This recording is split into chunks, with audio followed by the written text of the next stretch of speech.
Psychology is the scientific study of the mind, and in an enlightened society, it would be taught in elementary school.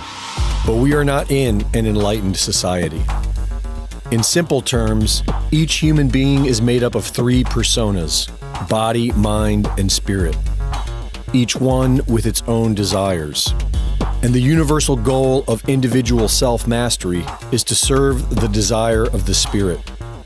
This takes great discipline, because as we are about to discuss, our mind innately seeks to control us.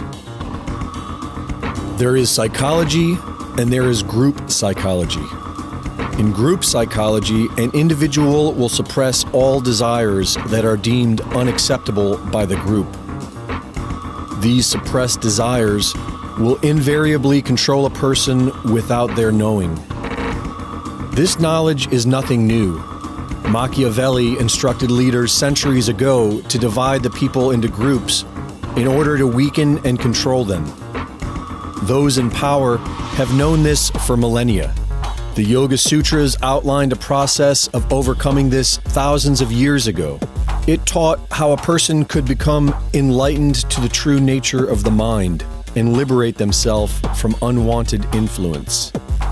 The ancient writings of Sumer describe a ruling class which kept its power by keeping mankind spiritually repressed. 100 years ago, Sigmund Freud introduced this knowledge to the modern world. He wrote that the biggest obstacle to liberating yourself from ego was group mind, because in order for the individual to examine themselves completely, one must question everything, including the group. The ego mind has always been obsessed with group identity, and by nature, it seeks approval or control within the group.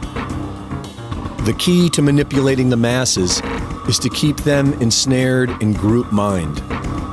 Freud's work held the key to individual enlightenment and was met with strong disinterest by the ruling class of Vienna, who had no interest in the liberation of the individual mind. Edward Bernays, however, Freud's nephew and protege, found strong interest for his uncle's work in America. In the early 1900s, the U.S. government and corporate America employed Bernays not to liberate the individual from group mind, but to keep us enslaved in it and manipulate our thoughts and behavior. In 1927, Paul Mazur of Lehman Brothers infamously wrote that we must shift America from a needs to a desires culture. Man's desires must overshadow his needs. The overall strategy was to divide the public and stimulate irrational desires. The only way of achieving this goal was by use of the media. A new reality was designed with the specific intention of making people more anxious, afraid, and aroused, keeping us in an unending, irrational fight or flight state of mind, where we only find solace in group mind conformity.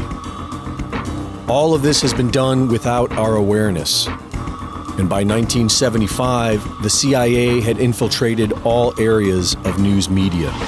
Do you have any people being paid by the CIA who are contributing to a major circulation American journal?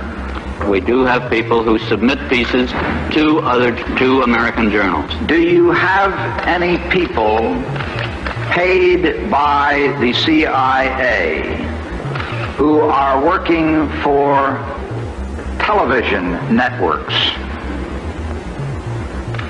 This, I think, gets into the kind of getting into the details, Mr. Chairman, that I'd like to get into in executive session.